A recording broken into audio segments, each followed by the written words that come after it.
Okay, we're going to cold start the Sportster so you can see how it starts up cold. I'll add this to the video whenever I start up, give a walk around. When it's hot, I don't think everybody wants to sit there and watch a bike warm up for 5 minutes. So let's turn it on.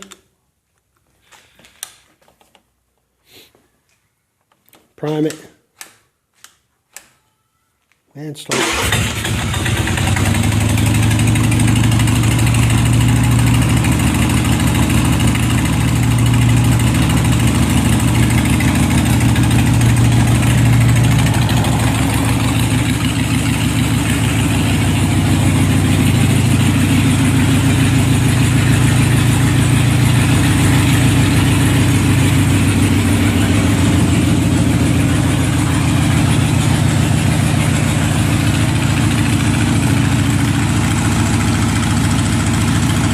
Go.